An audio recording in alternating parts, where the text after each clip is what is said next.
Naša vrsta se je najverjetneje pojavila kakšnih 200 tisoč let nazaj in glede na to, v kakšnem stanju smo, bi bilo mogoče včasih bolje, da se sploh ne bi pojavili. Imenujemo se Homo sapiens, vendar nismo prva človeška bitja na planetu. Pred nami je bil Homo habilis, ki je znal izdelovati orodja že 2 milijona let pred nami. Homo erectus oziroma pokončni človek je 700 tisoč let nazaj že postavljal zavetja. Neandertalci pa so bili verjetno prav tako pametni kot mi. Oni so recimo nosili nakit, pokopavali mrtve in izdelovali glasbila. Obstajalo je vsaj še 15 drugih človeških vrst, za katere pa zdaj vemo, da ne obstajajo več. Ostali smo samo še mi. Zadnje 3 vrste, ki so preživele na našem planetu, so bili neandertalci. Ti so izumrli kakšne 30 tisoč let nazaj, Homo florensis je izginil 12 tisoč let nazaj in zadnji smo mi, Homo sapiens, oziroma modri človek.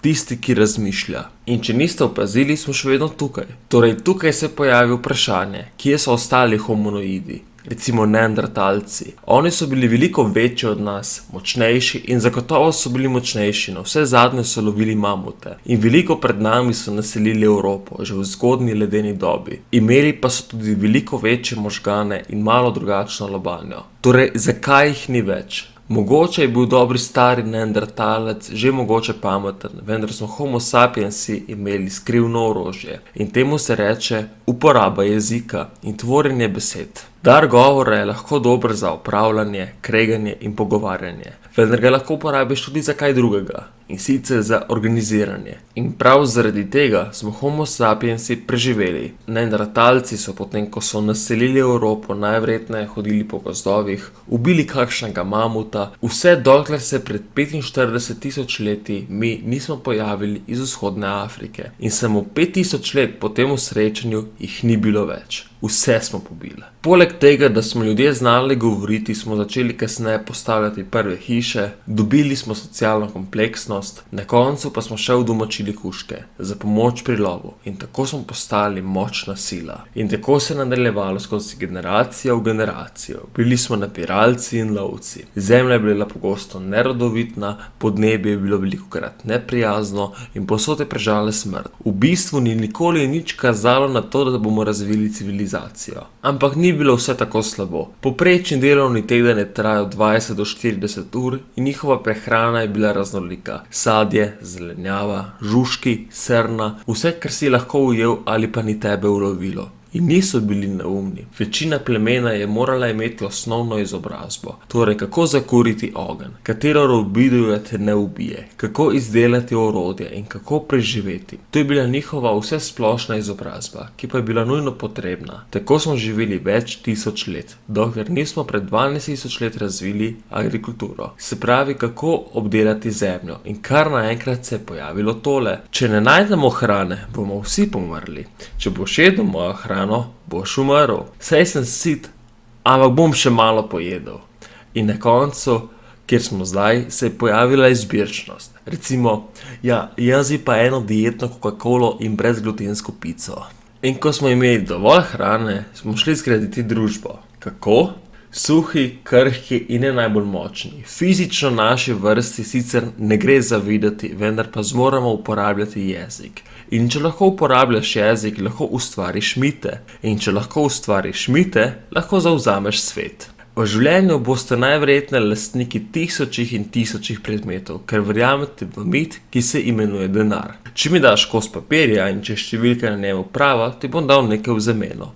In miti delujejo, ker se večinoma ljudje strinjamo, da moramo igrati po pravilih. Enako velja za vlade, države, šole in narode. Ne gre za to, da so to same laži po sebi, pač pa je to nekaj abstraktnega in živi samo v naših glavah. In če nimaš jezika, pač tega ne moreš narediti. Pač res ne moreš. In če tega ne moreš, potem res ne moreš ustvariti visoke družbe. Jezik je najverjetneje vhod v civilizacijo.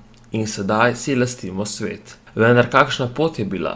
Obstajajo dokazi, da je pred kakšnimi 100 tisoč leti človeška populacija upadla na nekje 3000 in 10 000 ljudi na vsem svetu. Po definiciji nas je to začelo uvrščati na vrsto, ki lovi ravnotežje med izumrtjem in preživetjem. Ena od teorij pravi, da je bilo to zaradi supervulkana v jezeru Toba v Indoneziji, ki je najverjetneje povzročil vulkansko zimo. In tudi če to ni bilo krivo, so bile krive bolezni, lakota, podnebje, bitke, ki so bili večinoma del človeškega časa in še vedno so. In zdaj smo tukaj. Uspelo nam je. Poselili smo skoraj ves planet, pa naj bo to dobro ali slabo. Uspelo nam je. Trajalo je 200 000 let, da smo prišli do prve milijarde, to je bilo leta 1804. Potem smo leta 1927 poskočili na 2 milijardi, na 3 milijarde leta 1959, 4 milijarde leta 1974 in sedaj smo na 8 milijardah leta 2023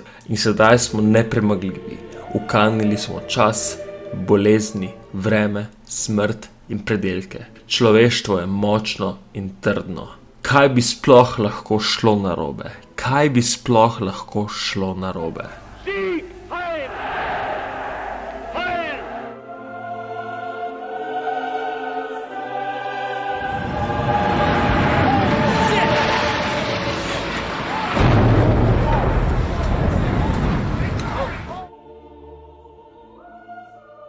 Zadnji človek, ki bo živel, bo spoznal bitje iz daljne dežele in človek bo temu bitju rekel: moje ime je Homo sapiens, homonoid nad homonoidi.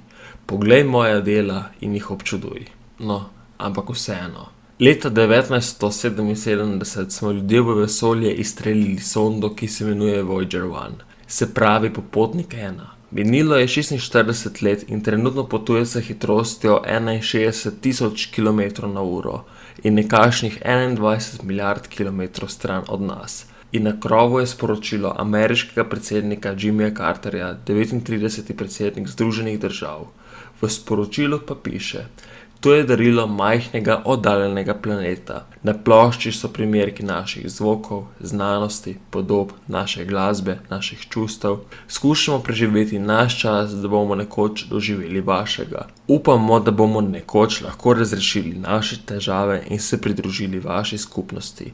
To sporočilo predstavlja naše upanje, odločnost in izraža našo dobro voljo v širnem in izjemnem vesolju. Upam, da vam je bil današnji dokumentarec všeč. Če vam je bil všeč, pritisnite like in se naročite. Hvala in lep dan.